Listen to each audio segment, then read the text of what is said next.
Greetings, welcome back to the channel. And today I'm going to be tackling this. Do you guys have a stubborn lath and plaster repair that looks menacing like that needs repairs? I'll show you how to do it and reinforce it so that it has added strength and durability and it won't come back.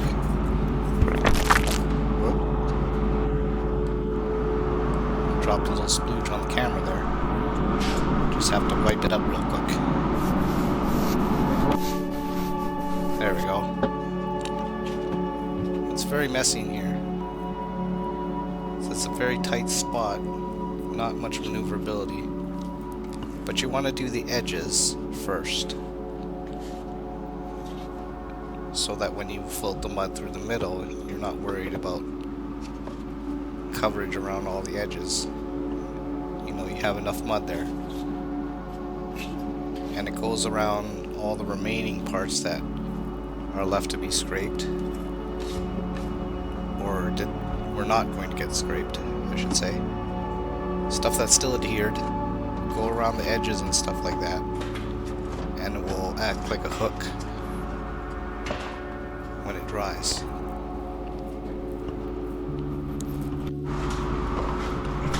As you see here, I have the mud mixed a little bit looser, a little runnier on this first coat, which allows it to go through the lath and hook around when it dries and gives it some hold.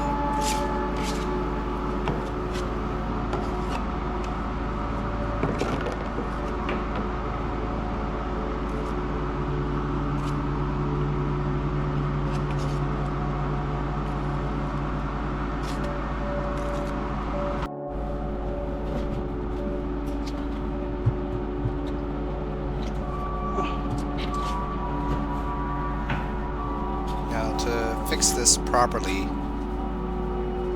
I will be applying several coats and reinforcement material in between.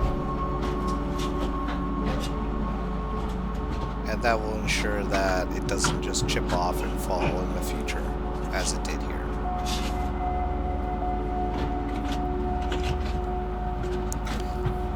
Stuff like this is the reason why anytime you're doing an estimate, if you happen to be doing some work for somebody or you do this professionally, you have to take a look at everything.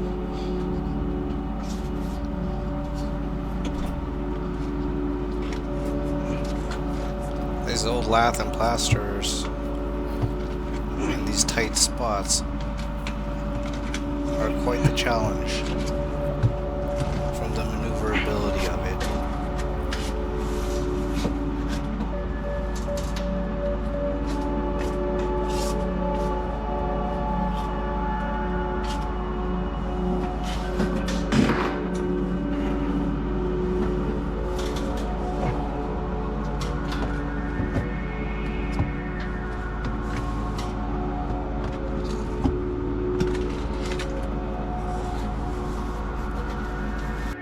Now, when you're applying, you definitely have to use a quick setting mud because they dry harder and you want to be able to do more work on this within the same day and not have to wait several days for the dry time of other mud.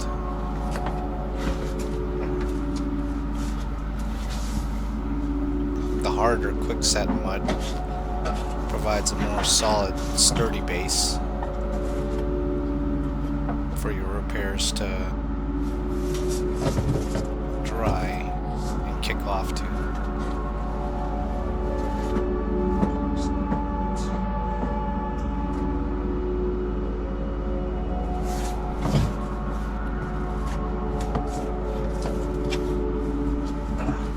And when you're wiping the mud into the lath,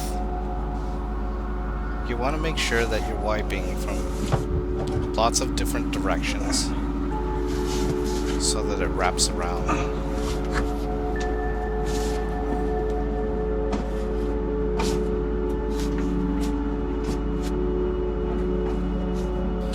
house here is over 140 years old, and I've never seen a closet this small in any other house. Any of y'all seen a closet this small before?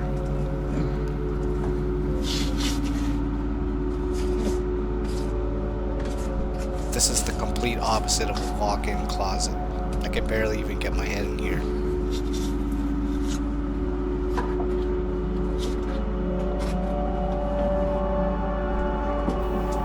I know, right? Barbie's dream house here. Clearly the fantasy of any wife out there. Am I right? Of course I'm not. This is ridiculous. Like, who builds a closet this small? Like, what purpose is there to have a closet this small? It's so small, even putting a bar from one side to the other doesn't leave enough room for a hanger hanging a shirt. That's why you see this wooden bar here above my head, put in this way as opposed to right across. It's very silly, but the house has a lot of nice character, aside from this closet, of course.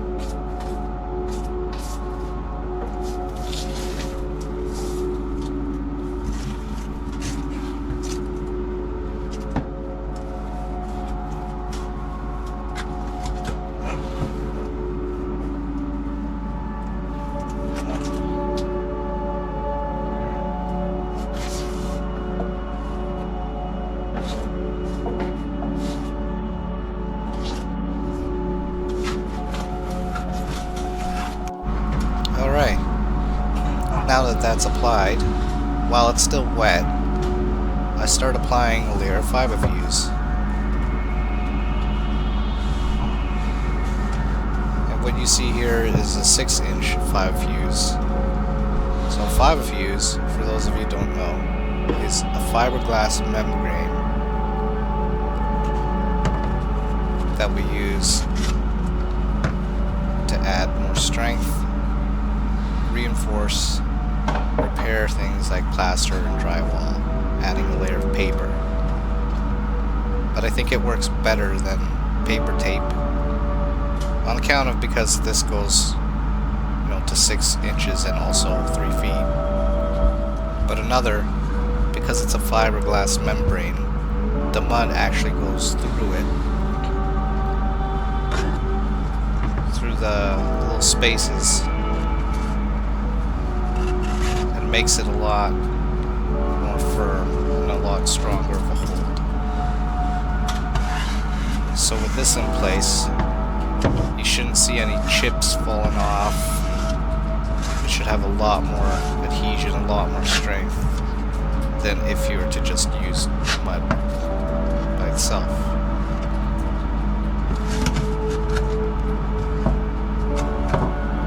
So this is going to be the first level of reinforcement that I do.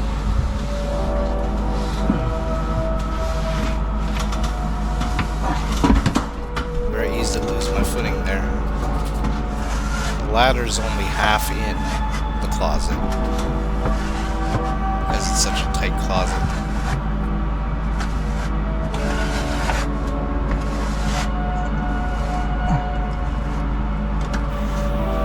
Make sure to embed your tape well, leaving no spaces of air in between the tape and the mud. So that will cause weaknesses in your repair and also potentially cause paint to chip. So you want to make sure you get all the air out and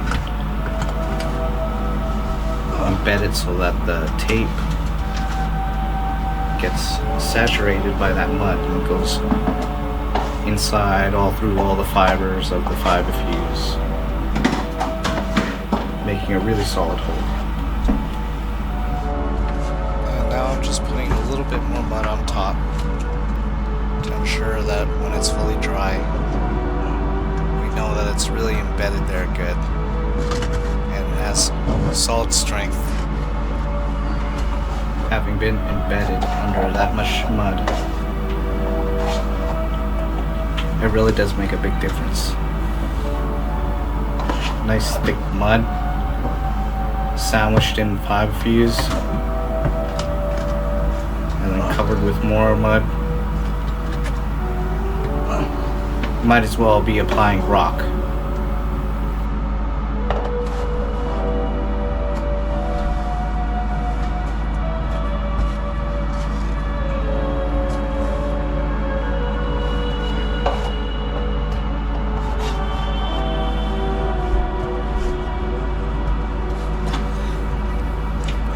Using a quick setting mud, make sure to only mix up what you're going to be using right away so it doesn't dry on you.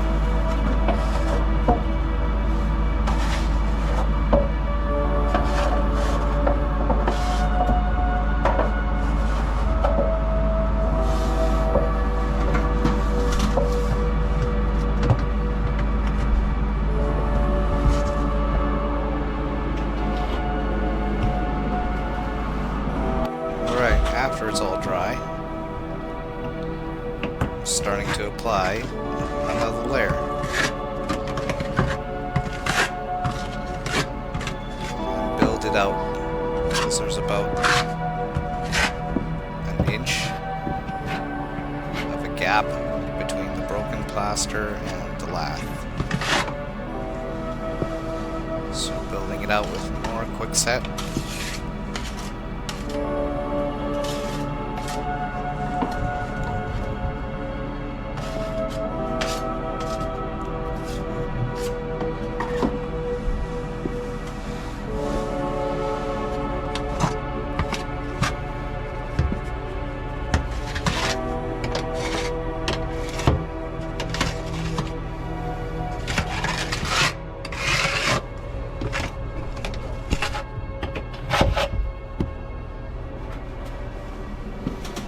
That was close. Got on me. Barely missed the camera. I think it got like a little. Got on me. My arm.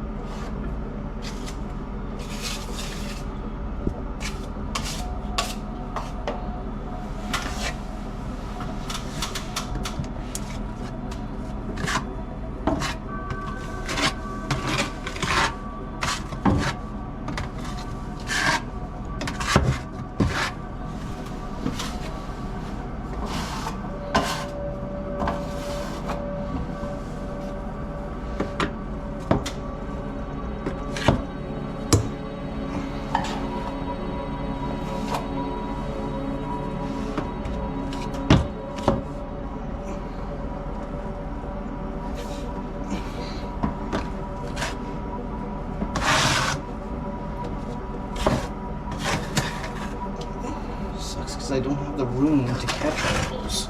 Yeah. I will really have to scrub the floor after this.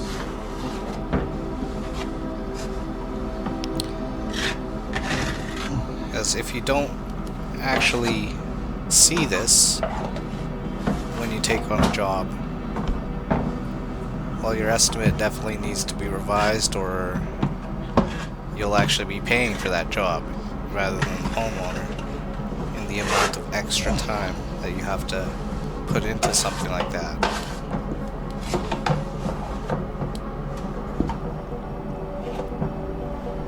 So it's good to be detailed and thorough, especially if you're the type of person who wants to do high quality work, long lasting, and you take pride in doing those high-end services for your clients. You want to allow the proper amount of time and budget for the endeavors that you're going to be doing. So there's a lot of painting companies and rental companies out there that give you a slab job price for work, estimating only by square footage and not looking around. And then when they find issues,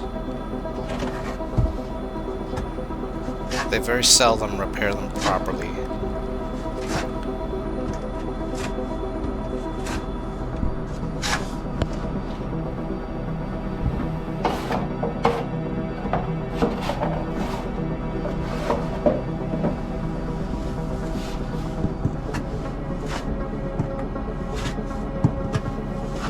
I just think it's better if people do honest work. They do their best. This is what it looks like after it's dry. Second coat. Now we scrape it. Now, scraping all these little bits off is pretty important, because if you don't do a good enough job at this, it gets in your mud when you're applying the next coat and causes all sorts of issues for you. So you want to get as much of that off as possible.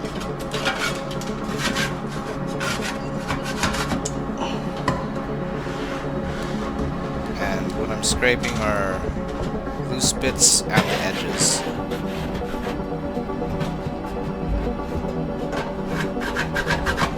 Anywhere where there's extra mud that could flake off while I'm floating, I'd rather scrape it off now.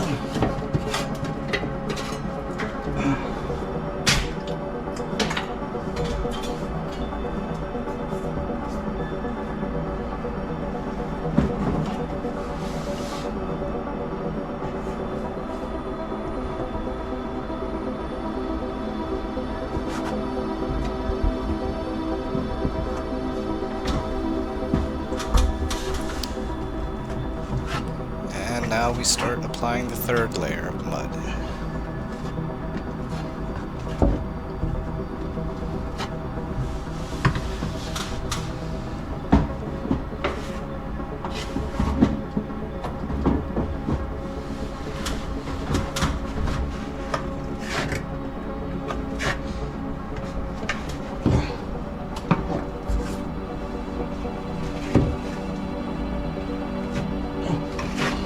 I always go by the principle when I'm applying any mud to a surface that I'm floating that I want to do the edges first. And the reason why is so that when it gets filled, you don't have these spots, these gaps around the edges that you need to either repatch or sand out. You want to have enough mud there that if you sand it, it'll be enough for you to sand and not be lacking.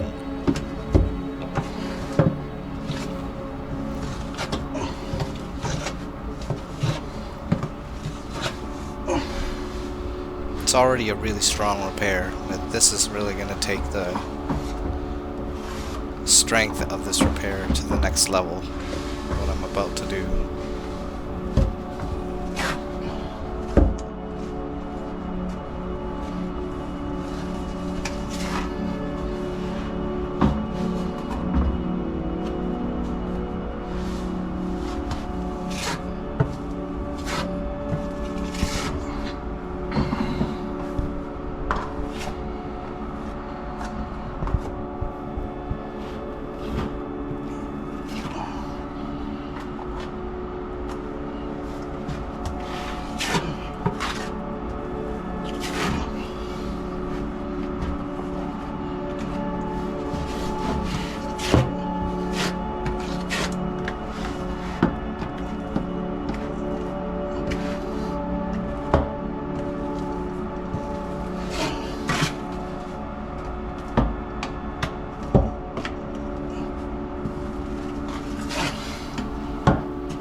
there.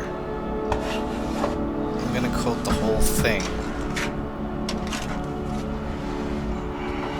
So this is really gonna bind the whole thing together. Plus there's cracks and other things on the sides as well. Other side of, I mean. So the whole thing is gonna get a level there and reinforced. Yep, that's why they call it grunt work. You'll always be grunting.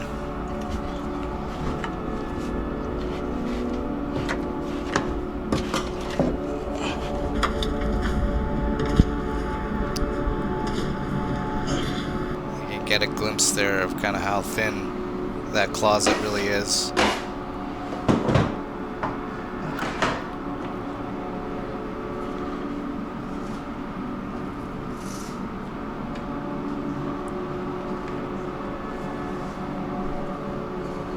Alright. Now, I'm gonna put a second layer of FibaFuse.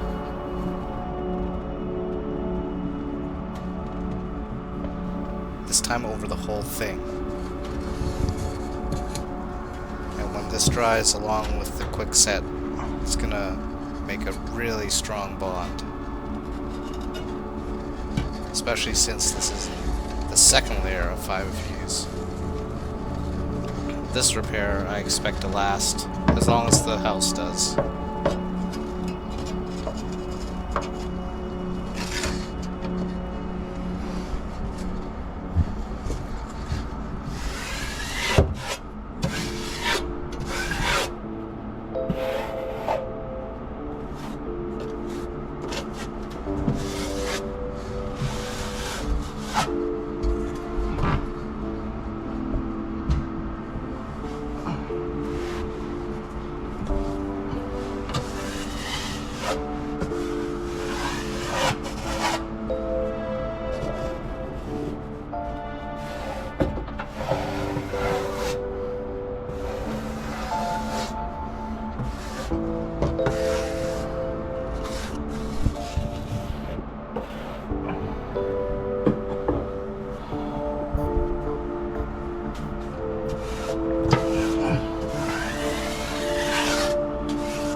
With this FibaFuse, the 6-inch, since this closet here has less than a foot of space width to move in, there's actually a bit of that FibaFuse that overlaps. So I'm adding a little bit of mud along the middle part so that the overlap parts will be glued together by that mud when it dries.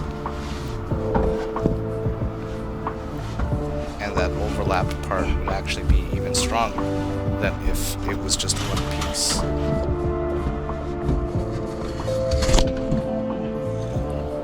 Whoops.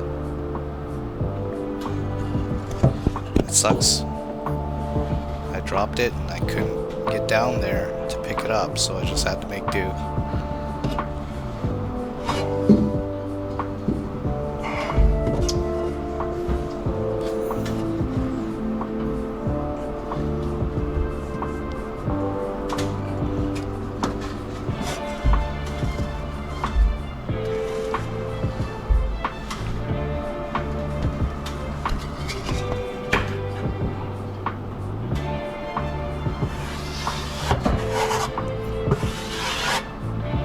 I really like the FibaFuse.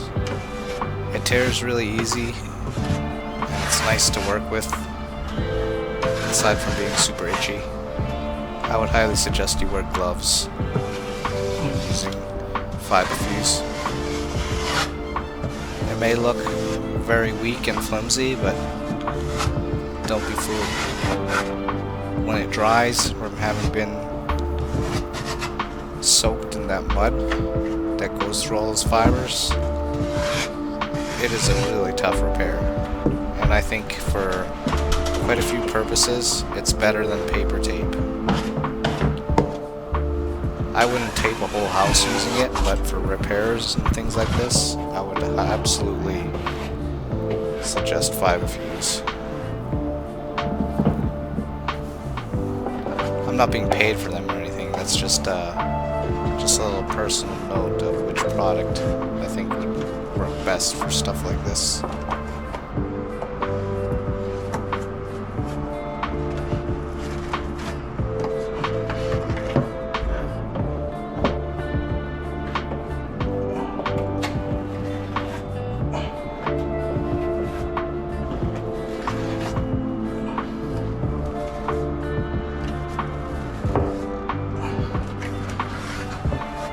See that gouge, that scrape that went through the mud there?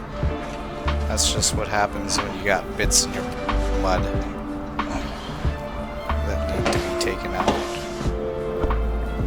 That's why you want to try and scrape as much as possible, but once in a while you're just going to get some runners like that. It just happens.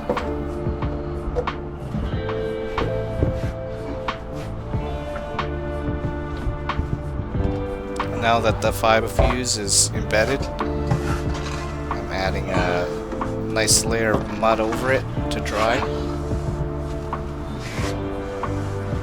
and really solidify that repair.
And that is how you repair a Lath Plaster. Or at least a good chunk of the process. Obviously, it still needs to be finished painted. And I did actually coat this with a layer of drywall mud afterwards, so that I would have a sanding coat. And also caulked all the edges and corners, so that it had more strength and durability with cracks, and the existing cracks were repaired.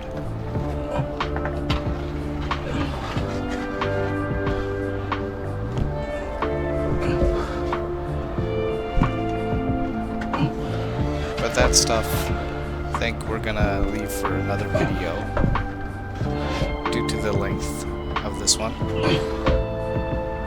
But as you see there, a nice beautiful repair. This repair is really gonna last. Like if the house fell down, this might still be there.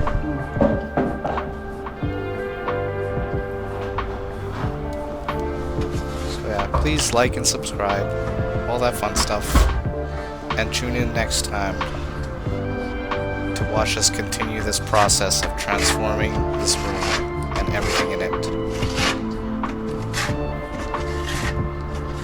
Take care.